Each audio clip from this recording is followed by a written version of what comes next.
Le débat africain, Namouri Dosso. Sur le continent, la désinformation est un défi complexe et ô combien d'actualité. Ce phénomène prend de plus en plus d'ampleur avec l'essor des réseaux sociaux et des plateformes de messagerie instantanée. Rumeurs politiques, infox sanitaires, manipulations en ligne, vidéos truquées ou encore déclarations sorties de leur contexte. Les fausses informations circulent à une vitesse fulgurante et les conséquences sont parfois dramatiques. Ce phénomène mondial, comment se traduit-il en Afrique ? L'expansion des smartphones et des nouvelles technologies participe-t-elle à cette désinformation ? Y aurait-il une défiance envers les médias traditionnels ?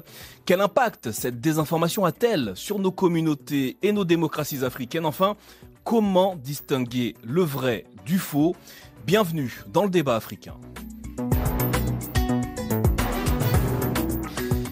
Aujourd'hui, justement, Valdez Onaina, toujours en ce qui concerne l'origine de ces campagnes de désinformation, selon le site Eurafrica, près de 60% des campagnes de désinformation en Afrique sont parrainées par des États étrangers. La Russie, la Chine, les Émirats arabes unis, l'Arabie saoudite ou encore le Qatar arrivent en tête.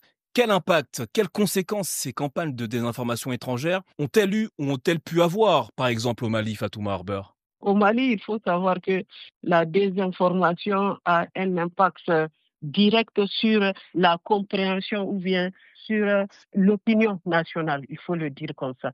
Lorsque vous prenez un type de désinformation liée directement à nos forces armées, la prise de Kidal a été accompagnée directement de désinformations venant justement d'un des influenceurs phares que moi j'ai l'habitude d'appeler, entre guillemets, l'habitude de l'appeler un désinformateur en chef. Directement, le monsieur, il a pris une vidéo d'un tunnel qui se trouve à Borsmouth pour dire que l'armée malienne avait découvert un tunnel qui reliait la ville de Kidal directement à l'Algérie et que les troupes rebelles ou bien les terroristes avaient fui de Kidal pour prendre... Fatouma Harber, on a bien compris, la nature de la fausse information dont vous nous parlez, mais est-ce que ça a eu des conséquences sur les Maliens et les Maliennes ? Bien sûr, parce que le Malien a tendance à croire directement cette désinformation-là. Cette désinformation a créé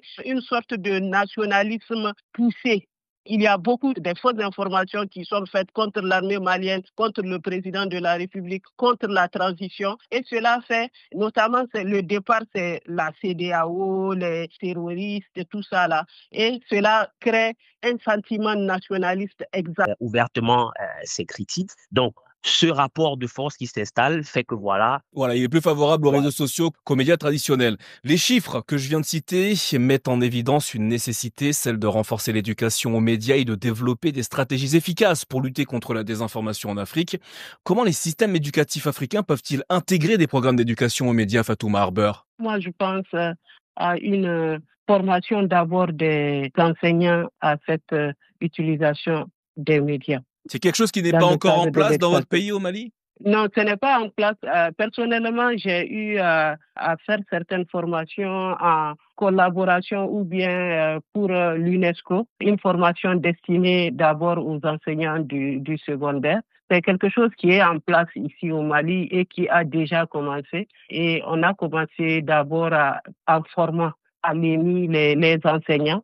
Et au fur et à mesure, on pense bien que les enseignants pourront utiliser les compétences acquises auprès des spécialistes que nous sommes pour le mieux informer et le mieux former les enfants, les élèves, les étudiants. Pour vous, si je comprends bien, Fatouma Harber, c'est quelque chose qu'il faut mettre en place le plus vite possible, au Mali notamment. Le plus vite possible. Et je pense que le train plus de l'éducation aux médias, comme certains essayent de déployer à travers le continent. J'aimerais poser une question à Fatoumata Harber. Quelle méthode spécifique recommandez-vous pour renforcer la vérification des faits sur les réseaux sociaux ?